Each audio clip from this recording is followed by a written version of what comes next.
Ce que vous voyez sur cette photo, c'est Snapper Point, une zone particulièrement réputée en Nouvelle-Galles du Sud pour deux raisons. La première, c'est qu'elle fait partie du Munmora State Conservation Area, une réserve côtière protégée aux paysages spectaculaires. Le lieu fait non seulement le bonheur des amateurs de photographie, mais aussi des randonneurs, dont certains ont la chance de pouvoir observer les baleines après s'être baignés dans l'une des nombreuses piscines naturelles de cet endroit magique. La seconde raison, en revanche, est nettement moins romantique. C'est tout simplement l'un des lieux les plus mortels de la côte australienne. C'est d'ailleurs de ce triste record que Snapper Point tire son surnom de falaise de la mort. La plupart du temps, ce sont des pêcheurs en vacances dans la région qui paient le plus lourd tribut. Ils perdent la vie en glissant sur les rochers, ou sont emportés par les vagues et les courants marins violents. En plus, certaines zones à haut risque ne sont ni balisées, ni équipées de barrières de sécurité, et de nombreux promeneurs ont déjà chuté des falaises. Mais au mois d'avril 2016, la réputation déjà sinistre de Snapper Point va s'assombrir encore un peu plus, lorsque le corps nu d'une jeune femme va émerger des flots.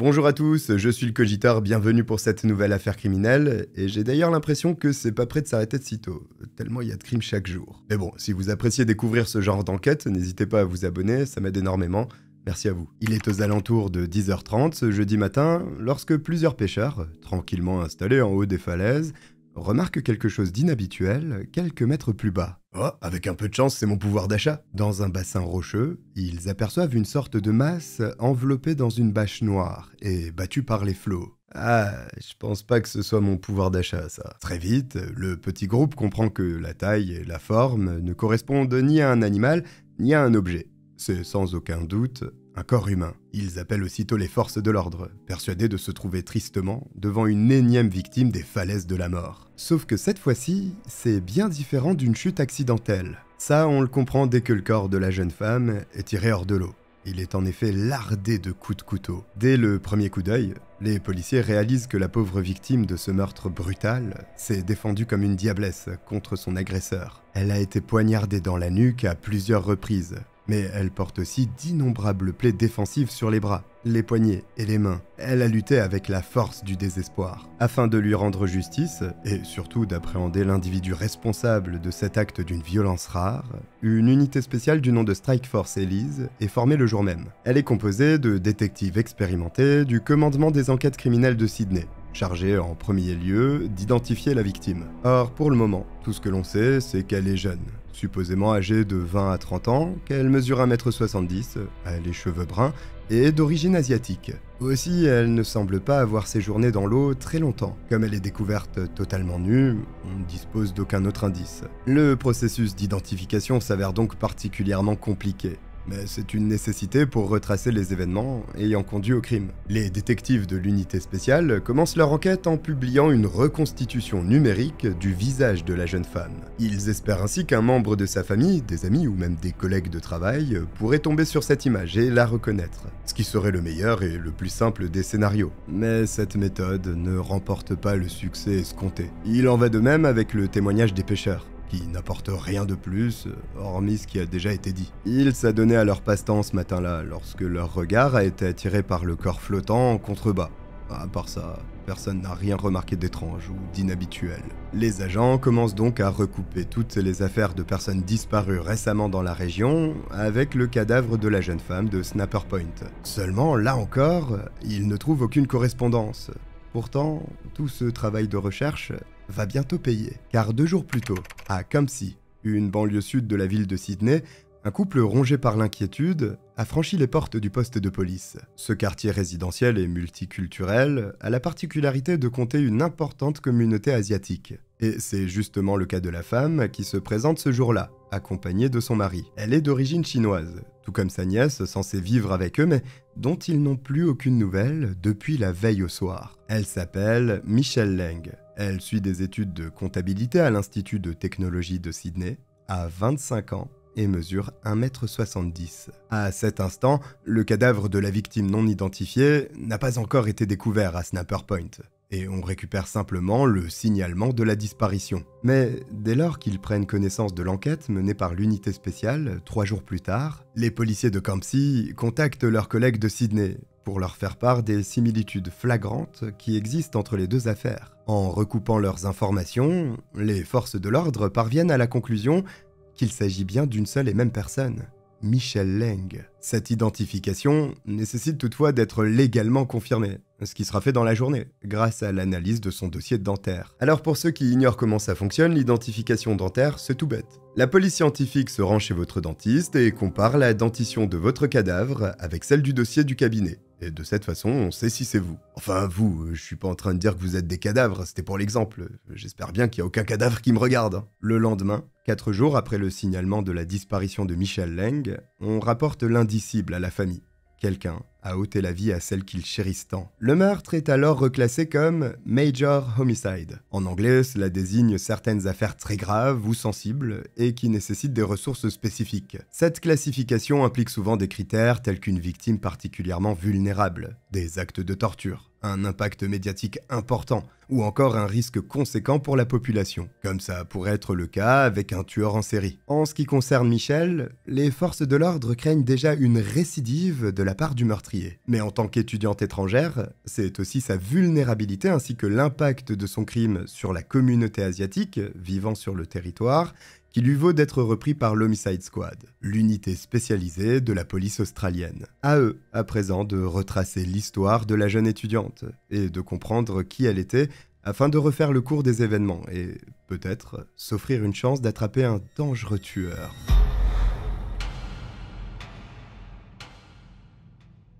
Originaire de Chongqing, une grande ville industrielle du sud-ouest de la Chine, Michelle grandit dans une famille aimante et attentionnée. Fille unique, c'est une enfant très respectueuse des règles, et particulièrement sage, qui partage une relation fusionnelle avec ses parents. Malheureusement, le destin frappe une première fois lorsqu'elle apprend la pire des nouvelles. Cela se passe en 2008, alors qu'elle est âgée de 17 ans. Cette année-là, un séisme dévastateur frappe la province du Sichuan, faisant plus de 350 000 blessés et près de 70 000 morts, dont le père de Michelle. C'est un coup terrible pour l'adolescente et sa mère, qui doivent non seulement supporter l'absence mêlée à leur douleur incommensurable, mais qui se retrouvent aussi sans ressources du jour au lendemain. Face à cette tragédie, tous deux tissent des liens encore plus forts, se soutenant plus que jamais. À présent, Michelle estime qu'il est de sa responsabilité de prendre soin de la seule famille qui lui reste. Et pour ça, elle songe à s'installer dans un pays où elle pourra trouver de meilleures opportunités et soutenir financièrement sa mère. Sans son aide, elle sait qu'elle a peu de chances de survivre. Mais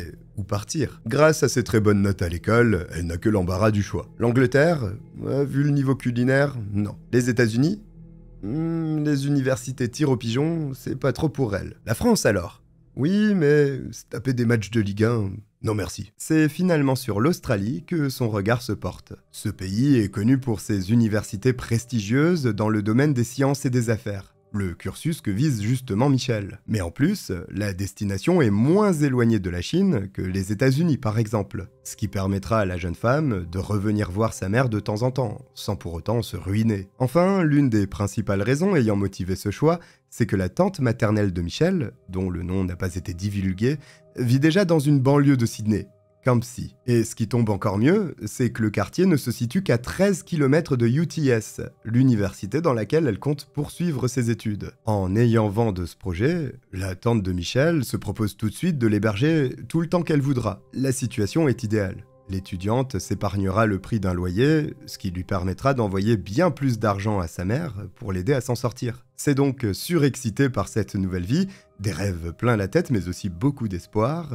qu'elle arrive enfin à Sydney en 2011. À 20 ans tout juste, elle n'avait encore jamais quitté sa province et s'émerveille de tout ce qu'elle découvre. Elle est profondément reconnaissante envers sa tante, qui lui offre la stabilité et les conseils dont elle a besoin pour s'adapter à cette toute nouvelle vie. C'est vrai, sans cette figure familiale lui assurant affection et protection, elle n'aurait peut-être jamais sauté le pas. Pourtant, c'est justement là que va s'opérer la pire des trahisons, dans la chaleur de son foyer, à l'endroit où elle s'y attendait le moins. Mais pour l'instant, tout semble sourire à la toute nouvelle étudiante d'UTS. Elle a décroché un petit boulot qu'elle exerce en parallèle de ses études et vient de verser l'intégralité de son premier salaire à sa mère, en Chine. De quoi apaiser ses inquiétudes et appréhender un peu mieux l'avenir. La jeune fille est heureuse, fière de réussir à aider sa famille et profondément comblée de réaliser enfin son rêve. De plus, la cohabitation se passe à merveille à Campsie. Mais les deux femmes ne sont pas seules à vivre sous le même toit, car la tante de Michel est aussi mère d'un adolescent issu d'un premier mariage, qui est donc le cousin de la jeune étudiante. Et un nouvel habitant va bientôt y faire son arrivée. Derek Barrett, un Australien de 24 ans que la tante de Michel fréquente depuis quelque temps. Environ un an après son arrivée à Sydney, elle a en effet la joie d'apprendre que sa tante et Derek comptent se marier. C'est une très bonne nouvelle pour la jeune étudiante qui apprécie beaucoup le petit ami en question, et qui ne porte d'ailleurs aucun jugement sur le fait qu'il soit âgé de 20 ans de moins que sa tante. S'ils s'aiment, alors elle est heureuse pour eux. Une fois le mariage célébré, au courant de l'année 2012, Derek vient tout naturellement poser ses valises à Campsie, prenant ainsi la place à la fois de mari, de beau-père et d'oncle par alliance. Pour la mère de Michel, qui n'a eu d'autre choix que de rester en Chine, c'est un soulagement de savoir que sa fille est en sécurité, sous la surveillance bienveillante de deux adultes, et qu'elle peut s'épanouir au sein d'une véritable famille. D'autant qu'une relation de confiance chaleureuse se noue très vite entre tout ce petit monde. Que pourrait-elle souhaiter de mieux? Sauf que la vérité est infiniment plus terrifiante. En effet, à ce stade de l'enquête, les policiers ne le savent pas encore. Mais Derek est un pervers sexuel de la pire espèce. Un détraqué total, profondément manipulateur et incapable de la moindre once d'empathie. Silencieusement, le loup vient d'entrer dans la bergerie et il va faire un carnage.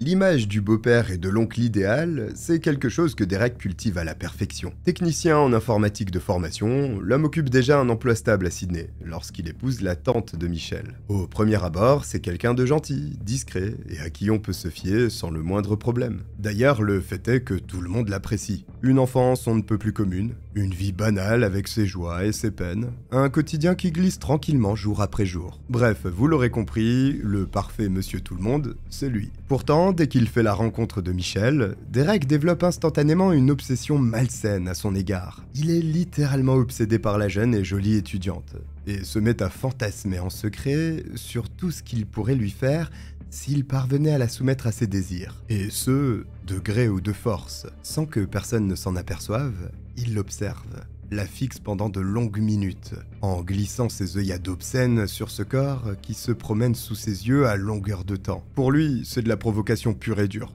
Et cela ne fait qu'enflammer davantage ses envies lubriques. Rappelons tout de même que Michel est officiellement sa nièce.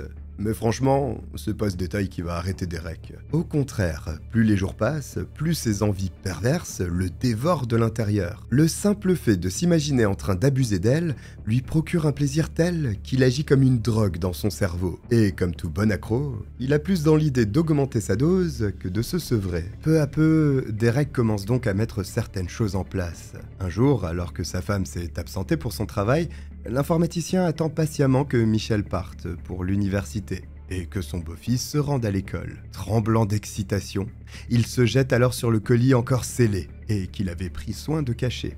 Un lot de petites caméras discrètes. Il a déjà eu tout le temps de réfléchir aux endroits stratégiques où il pourrait placer chacune d'elles. Bon, en vrai, il a pas réfléchi longtemps, comme c'est un gros dégueulasse, il avait déjà ciblé la salle de bain et la chambre à coucher de Michel. Donc il s'arme d'un escabeau, place les caméras de façon à avoir une vue parfaitement dégagée sur la douche ainsi que sur le lit de la jeune femme, et les met en route. Après une dernière vérification, Derek affiche un large sourire satisfait. L'angle de vue est parfait. À partir de là, au nez et à la barbe de sa femme, de son beau-fils et surtout de sa nièce, il commence à enregistrer vidéo sur vidéo. Et malheureusement, personne ne se rend compte de rien. Michel vit sa plus belle vie d'étudiante entre les cours, les sorties entre amis, la découverte du pays, la vie de famille à la maison et son petit emploi destiné à faire vivre sa mère. Elle n'imagine pas qu'une fois toutes les lumières éteintes, son oncle se relève discrètement pour aller visionner les images de ses caméras et fantasmer, comme le pire des voyeurs, en l'observant complètement nu sous la douche. En même temps, comment pourrait-elle deviner que le si gentil informaticien qui a épousé sa tante cache cette personnalité double et profondément dérangée? En tant que tuteur parental, Il a tout le loisir de surveiller les allées et venues de sa famille et d'exploiter leur confiance sans que personne ne se doute de quoi que ce soit. Voilà maintenant des années que Derek viole l'intimité de Michelle. Il a accumulé des heures entières de vidéos dans lesquelles elle apparaît en train de se laver, de dormir ou de se changer. Et même si c'est déjà gravissime, ça pourrait en rester là. Mais le fait d'avoir abondamment nourri ses fantasmes pendant tout ce temps a aggravé ses déviances, au point de ne plus se satisfaire de ces simples images derrière un écran. Ce que Derek veut à présent, c'est sentir la peau tiède de la jeune et jolie étudiante sous ses doigts. Il commence donc à s'introduire dans sa chambre en plein milieu de la nuit, pendant qu'elle dort profondément, un pied devant lui, figé dans l'entrebâillement de la porte. Il attend, scrutant le silence qui drape la pièce et le corps immobile de sa nièce à quelques pas. Si sa respiration est lente et régulière, c'est qu'elle ne s'est pas réveillée quand il a ouvert la porte. Alors, la voie est libre. Il entre à pas de loup, attentif au moindre mouvement de sa proie. Mais Michelle, épuisée par ses journées harassantes, ne réagit aucunement à la présence de cette silhouette qui se tient juste à côté d'elle, plongée dans la pénombre. Sans qu'elle ne le sache, Derek est devenu le monstre de ses cauchemars. Lentement, il attrape le bout du drap et le fait glisser au pied du lit, sans jamais quitter sa victime des yeux. Son corps de jeune femme, celui qui l'a tant fait rêver, est étendu là, devant lui, et personne ne peut plus briser ce moment de pure excitation qui fait palpiter son cœur. Les premières fois, Derek se limite à utiliser le flash de son téléphone portable pour filmer en gros plan les parties intimes de Michelle. Il n'ose pas traîner plus longtemps dans la chambre, de peur que quelqu'un ne se réveille et se dit qu'avec ce genre d'image, il a déjà de quoi se satisfaire pendant quelques heures. Mais à force de réitérer l'opération sans être inquiété par qui que ce soit, il commence à prendre davantage confiance. Après tout, ni sa femme ni sa nièce ne se sont jamais réveillés pour le surprendre en flagrant délit. Alors, pourquoi ne pas aller plus loin? De toute façon, il doit prendre le risque. L'envie est trop forte, le désir est bien trop brûlant pour qu'il accepte de se restreindre à un simple visionnage. Alors, prudemment, il commence à agresser sexuellement Michelle pendant son sommeil, en plongeant ses doigts immondes dans son entrejambe, ou en se masturbant à côté d'elle. Toutes ces intrusions, dont la jeune femme ne prendra jamais connaissance, sont enregistrées par les caméras que le prédateur sexuel a dissimulées dans la chambre, et dont il pourra évidemment revisionner les images plus tard pour revivre le moment, et sentir à nouveau l'excitation enfiévrer ses sens. Ces agressions répétées, commises dans la plus grande impunité, débutent quasiment au moment où il emménage chez sa nouvelle femme, la tante de Michelle, et durent en tout 4 longues années. 4 ans d'une escalade obscène faite d'attouchements, de voyeurisme obsessionnel et de fantasmes nourris, le tout sur fond de domination sexuelle. Comme chez la plupart des délinquants du genre, Derek transgresse régulièrement les limites afin de répondre à ses pulsions grandissantes. Fatalement, le désir malsain qu'il éprouve envers sa nièce ne fait que s'amplifier. Il atteint son point d'orgue au mois d'avril 2016. Et là encore, tout est enregistré.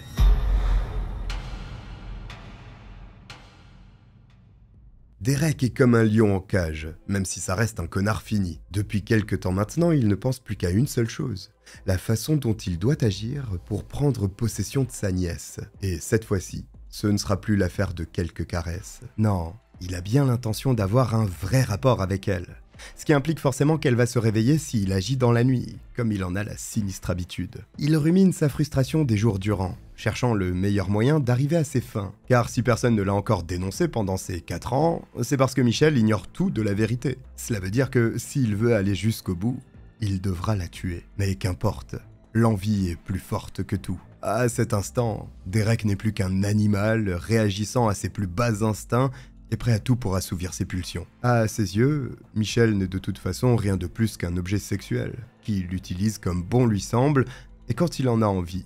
Sa vie n'a strictement pas la moindre valeur. Ne pouvant attendre plus longtemps, il prévoit donc de mettre son plan macabre à exécution dans les jours qui viennent. Séquestrer, violer et assassiner sa nièce. Et ce n'est pas pour rien qu'il choisit précisément le 22 avril pour commettre ce crime monstrueux. Sa femme s'est absentée pour affaires à Melbourne, et son beau-fils a prévu de voir des amis après l'école, ce qui veut dire qu'il ne sera pas à la maison de toute la journée. Or, c'est précisément le jour de repos de Michelle, et Derek est censé se trouver en télétravail pour boucler plusieurs projets urgents. Le prédateur a donc de longues heures devant lui pour agresser sa victime et laisser libre cours au pire de ses fantasmes. Il n'a d'ailleurs pas l'intention d'attendre plus longtemps. Alors qu'ils sont seuls et qu'elle lui tourne le dos, inconsciente du danger, Il l'attaque sans crier gare. Elle n'a pas le temps de comprendre ce qui lui arrive, seulement de sentir de grandes et larges mains l'enserrer avec force. Surprise, l'étudiante perd l'équilibre et chute violemment au sol. Avant qu'elle n'ait le temps de se retourner pour se défendre,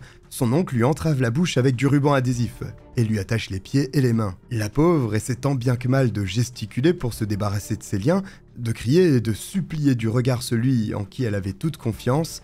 Rien n'y fait. Le visage tordu par une excitation que son cerveau détraqué anticipe déjà, Derek ne ressemble de toute façon plus du tout à l'homme qu'elle pensait connaître. C'est un étranger qui se tient debout au-dessus d'elle, complètement pétrifié.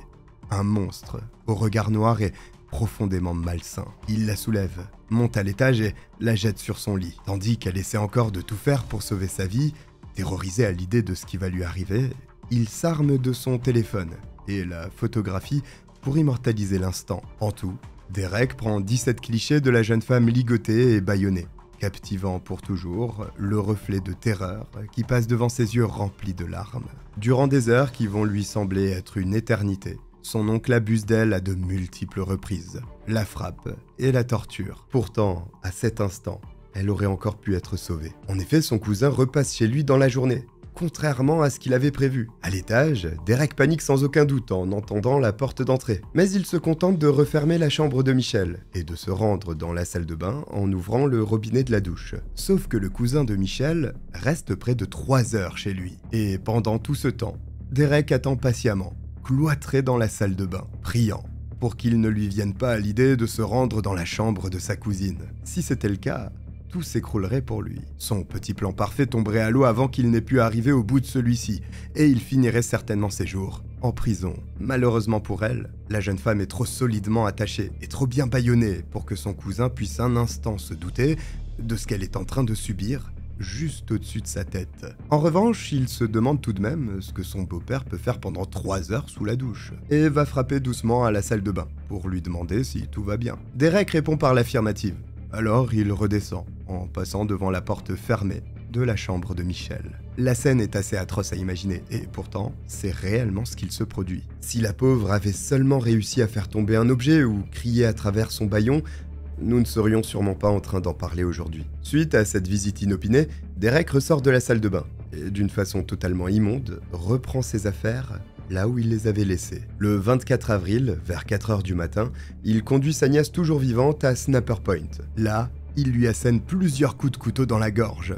Mais contrairement à ce qu'il pense, aucun d'entre eux ne s'avérera mortel sur le coup. Sur ce point, le rapport du médecin légiste est formel. Michel est toujours en vie lorsque son oncle la déshabille et la jette depuis une falaise de 40 mètres de hauteur. En réalité, elle meurt noyée, comme le confirmera plus tard la présence d'eau dans ses poumons. Après s'être débarrassé de sa victime, l'assassin reprend la route et rentre chez lui pour accueillir sa femme qui vient de rentrer de son voyage. Quelques heures plus tard, il fera semblant de s'inquiéter de l'absence de sa nièce, feignant de ne pas comprendre où elle a bien pu passer, et poussant le vice jusqu'à accompagner sa conjointe au poste de police, afin de signaler cette disparition. Derek est heureux, il a enfin pu assouvir ses désirs les plus sombres. Tout son plan s'est déroulé comme sur des roulettes. Et en plus de ça, il a des dizaines de photos et de vidéos à disposition pour revivre l'agression de sa nièce dès que l'envie lui prendra. Seulement, il s'est peut-être un peu surestimé sur ce coup, car toute l'enquête que s'apprenne à mener l'Homicide Squad va conduire tout droit à un seul et unique suspect. Le gentil-oncle qui ne ferait pas de mal à une mouche.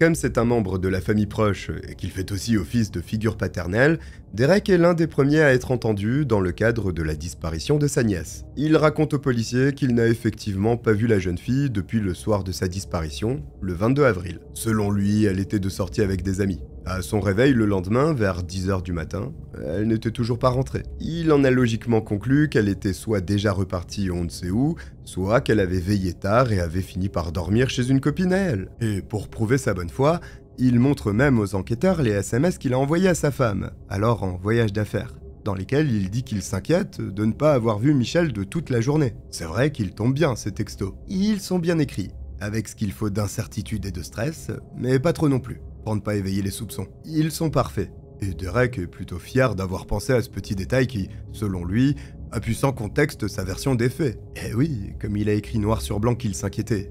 Et il est forcément innocent. Il est surtout très con, parce que c'est très loin de ressembler à un alibi. Alibi que Derek est le seul à ne pas être en mesure de fournir pour le jour de la disparition de Michelle, en plus d'être la dernière personne à l'avoir vu en vie. Les policiers sont de plus en plus sceptiques concernant ce témoignage, et ne croient pas franchement à cette histoire de réveil tardif pour expliquer le fait que leur suspect n'a pas croisé Michelle. Ils le convoquent donc pour un second interrogatoire, mais cette fois-ci, il s'intéresse davantage aux relations familiales, et lui demande de raconter précisément ce qu'il s'est passé la dernière fois qu'il a vu sa nièce. En réponse, l'informaticien se braque et décide qu'il ne dira plus rien à personne, sans la présence de son avocat. Une réaction défensive qui, forcément, ne plaide pas en sa faveur, d'autant que le corps retrouvé à Snapper Point vient d'être formellement identifié comme étant celui de sa nièce. Bon, aussi terrible cette nouvelle soit-elle, le fait qu'elle ait été assassinée ne désigne pas pour autant Derek comme seul coupable. On est bien d'accord. Mais son téléphone portable,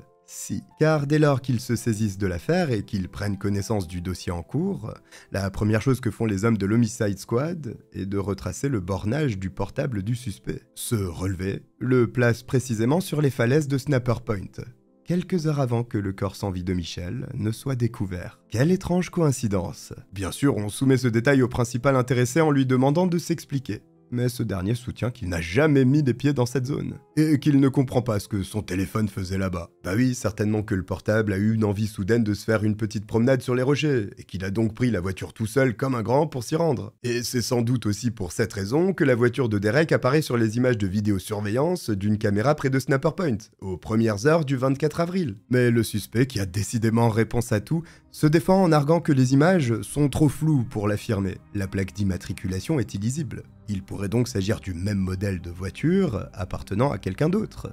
Soit. Il faudra alors expliquer aux policiers qui est ce frère jumeau inconnu au bataillon et que l'on voit cette fois-ci très nettement sur les caméras d'une station-service située sur la route entre son domicile et le lieu où a été jeté le corps. On le distingue en effet clairement à la caisse de la supérette, en train de payer pour une boisson et un plein d'essence. Nouvelle coïncidence. Le jour et l'heure auxquels les caméras ont enregistré ces images de Derek correspondent là aussi au moment de la mort de Michelle. On l'informe dès lors qu'il ne sert plus à rien de mentir. Pourtant, l'homme a encore d'autres cartes dans sa manche. Et ça commence par une nouvelle version des faits, dans laquelle il admet consommer régulièrement certaines substances illicites, ce qui lui causerait de graves pertes de mémoire. Il ne se souvient donc plus du tout de ce qu'il a fait entre le moment où Michelle a disparu et celui où l'on a retrouvé son cadavre dans l'eau. D'ailleurs, il continue de nier fermement toute implication dans la mort de sa nièce, et affirme ne rien comprendre à sa présence sur les lieux du crime. Seulement, les enquêteurs de l'Homicide Squad ne sont pas dupes, et ils ont très envie d'interroger à nouveau le téléphone portable de leur homme, car ils sentent que quelque chose d'important leur échappe. Cependant, l'oncle ne stresse pas plus que cela à cette annonce. Il a en effet pris soin d'effacer bien à l'avance tous les fichiers compromettants, sauf qu'il ne semble pas très au fait des avancées technologiques de la police, qui peut tout à fait récupérer des données supprimées, et qu'il ferait bien d'avoir peur. Avec l'aide d'experts, on parvient sans mal à retrouver les fichiers qui avaient été effacés,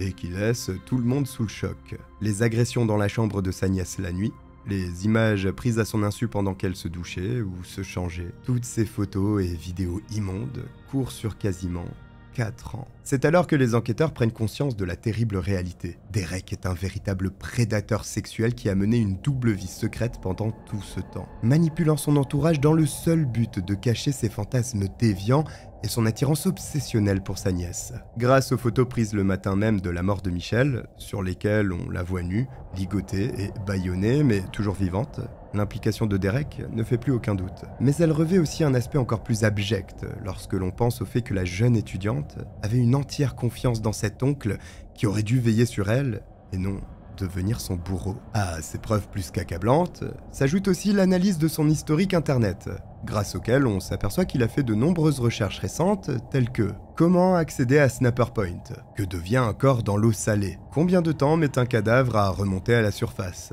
menotter une personne sans qu'elle résiste, ou encore, peut-on effacer l'historique d'un trajet GPS? Pas très malin pour un informaticien. Dès qu'il est placé en état d'arrestation, la tante de Michelle, complètement effondrée, demande le divorce. Derek se voit quant à lui inculpé de 27 chefs d'accusation, dont font bien évidemment partie la séquestration, l'agression sexuelle et le meurtre avec préméditation. Lors de son procès qui se déroule en 2017, il tente de se défendre en invoquant une enfance difficile, qui n'existe pas, ainsi que du harcèlement scolaire, dont il aurait été victime plus jeune. Il espère ainsi que le juge comprendra que finalement, tout ce qu'il s'est passé n'est pas tant de sa faute que cela et qu'il se montrera plus clément. Malheureusement pour lui, le procureur général présente un dossier accablant au jury, en mettant particulièrement en avant le sadisme, la préparation méthodique, ainsi que la durée des faits commis. Juste avant que sa sentence ne soit prononcée, le juge tient à prendre la parole, qualifiant les actes de Derek comme monstrueux, calculateurs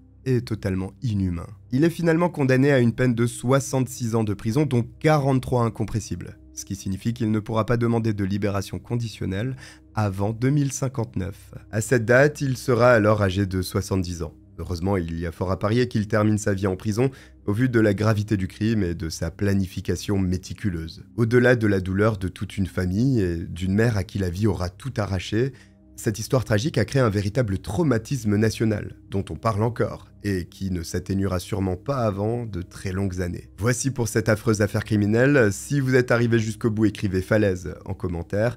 Merci d'être toujours présent sur les vidéos. Si vous avez oublié de vous abonner, n'hésitez pas à le faire, c'est juste là, et à liker la vidéo, ça m'aide beaucoup. Je vous remercie de m'avoir regardé, je vous dis à très vite. Bye.